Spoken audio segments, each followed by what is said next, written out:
नमस्ते। आज हम एक ऐसी चीज पर बात करने वाले हैं जिसके बारे में हम सबको लगता है कि हम जानते हैं, स्ट्रेचिंग। लेकिन हार्वर्ड हेल्थ की माने तो इसके पीछे एक पूरा विज्ञान है जिसे हम अक्सर नजरअंदाज कर देते हैं। तो चलिए इस सीधी साधी सी लगने वाली क्रिया के पीछे छिपे कुछ हैरान करने वाले राज जानते हैं। शुरू करते हैं। जरा सोचिए, हम लोग अपनी कुर्सियों से कितना ज्यादा चुपके रहते हैं, है ना? पर क्या कभी ये सोचा है कि घंटों तक एक ही जगह बैठे रहने की कीमत हमारा शरीर कैसे चुका रहा है?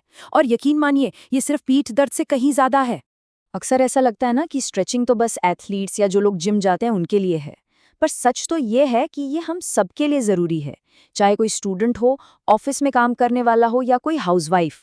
ये हमारी आज़ादी, मतलब अपने काम खुद कर पाने की आज़ादी को बनाए रखने का एक तरीका है। तो चलिए स्ट्रेचिंग को देखने का अपना नजरिया थोड़ा बदलते हैं। ये सिर्फ एक्सरसाइज से पहले की जाने वाली कोई चीज नहीं है। ये अपने आप में एक बहुत ही पावरफुल अभ्यास है। हार्वर्ड हेल्थ यहाँ एक बहुत ही ज़रूरी बात बता रहा है। कंसिस्टेंसी, यानी कि नियमितता, यही सबसे अहम है। स्ट्रेचिंग कोई ऐसी चीज़ नहीं है जो कभी कभी कर ली। असली फ़ायदा तो तब होता है जब ये रोज़ की आदत बन जाए, बिल्कुल वैसे ही जैसे रोज़ ब्रश करना। तो होता क्या है जब हम स्ट्रेचिंग को नज़रअंदाज कर देते हैं? हमारे मसल्स के अंदर असल में चल क्या रहा होता है? चलिए इसे थोड़ा और गहराई से समझते हैं। असली दिक्कत यहीं से शुरू होती है। देखिए, जब हम अपनी मसल्स का इस्तेमाल नहीं करते तो वो सचमुच में सिकुड़ने लगती हैं। वो छोटी, टाइट और कम लचीली हो जाती हैं और बस यहीं से एक के बाद एक कई परेशानियां शुरू हो जाती हैं। जैसे जो लोग दिन भर डेस्क पर काम करते हैं, उन्होंने ये पक्का महसूस किया होगा। हैमस्ट्रिंग में वो जो जकड़न होती है, ये सिर्फ एक छोटी मोटी परेशानी नहीं है, ये तो शरीर की चलने जैसी बिल्कुल बेसिक क्षमता पर असर डाल रही है। जरा इस पर नजर डालिए।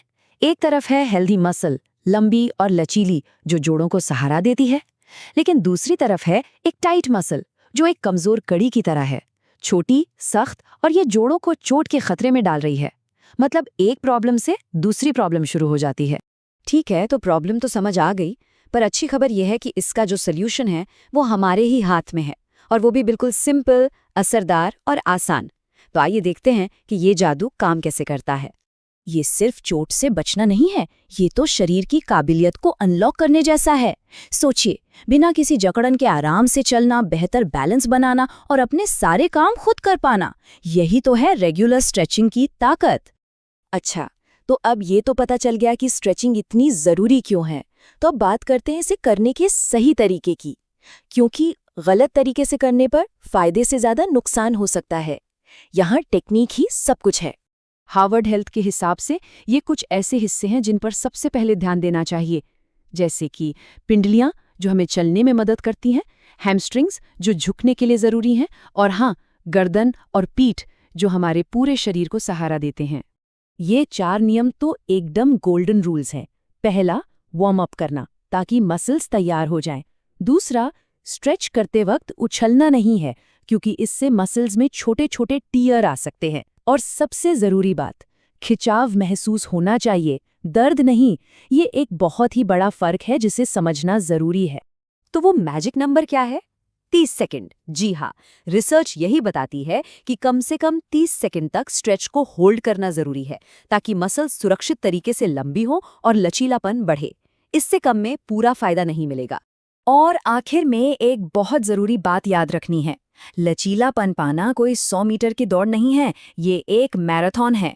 इसके लिए सब्र और लगातार कोशिश दोनों चाहिए। ये बात याद रखना बहुत ज़रूरी है।